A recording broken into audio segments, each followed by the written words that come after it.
नमस्कार नीलिमा किचन को आपण मानक अनेक अनेक स्वागत। आज मु आपण मानक सहित शेयर करी गोटे कप अरुआ चाउल एवं हाफ कप सुजी रे तैयारी सकाळर जलखिया रेसिपी।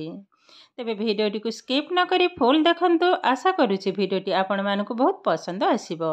आरंभ करिबा आज रे रेसिपी। मुठे गोटे बाउल रे गोटे कप अरुआ चाउल ताकू 2 घंटा आगरु पानी रे भिजई रखितिले। चाउलटा भी एकदम नरम हो गलानी देखंतु भल भाबरे बतुरी जाईजे। एबे हाकू परिष्कार भाव में आउ थरे दी थर धोई नबा। जेते घरोई चाउल तो गोटे गोटे धान भी मध्य अच्छी बाछि नबा। चाउलटा को मध्य परिष्कार भाव में धोई नहीं जे। एबे देखंतु जो कप रे मु मापिकी चाउल नहीं से कप रे आधा कप सुजी मु नहीं। सुजीटा टिके मोटा दानार। एबे कौन करबा मु गोटे मिक्सिंग जार नेले आधे चाउल एवं सुजी को बाटी नबा। तो एका थरे चाउल बाटी हबनी जेहेतु छोट जार तो मु 2 थर ही बाटिबी। अधा चाउल पकेले आ बाकी जो सुजी ताधर अधा पके नेले आ अधा आउ थरे बाटी नेबे। एवं से कप रे मापिकी मु आधा कप दही नहीं जे ताधर अधा को मध ढाली नेले। एबे हाकू एकदम स्मूथ आकार रे पेस्ट मु तैयारी कर नेबे।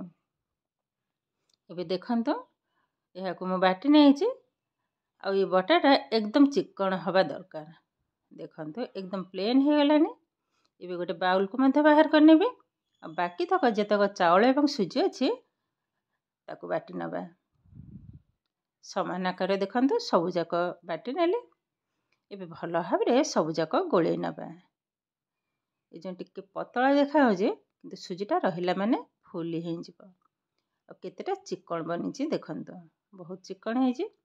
एबे आगो कवर करी पाखापाखि 10 मिनिट पय रखि नबा। तो सुजीटा भल भाव रे फुली जिवो।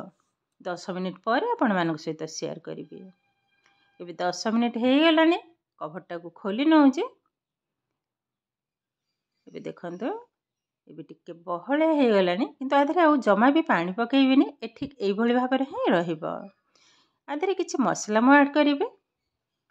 स्वाद अनुसार लूण, हाफ टेबल स्पून गोटा जीरा, अल्प किछि कटा हिंतबा धनिया पत्र एवं 2 रु 3 टा कंचा लंका। एटा कंचा एवं पाचिला मु मिसई की ही नहीं जी।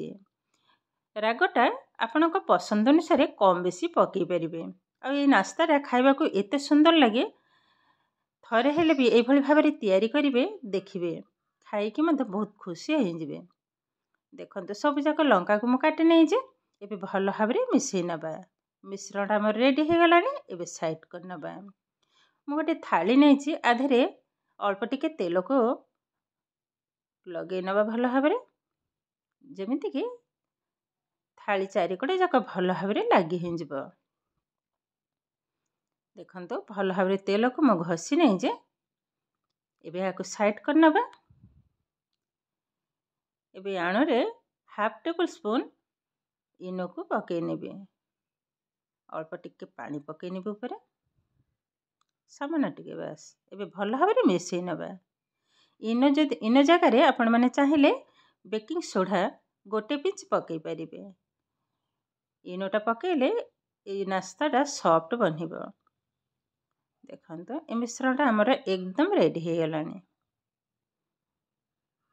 एबे संगे संगे से थाली रे ही ढाली नबा जो थाली रे मु तेल लगई थिले। ऑलरेडी गैस रे मु पानी बसी सारिची पानीटा गरम हबा पे।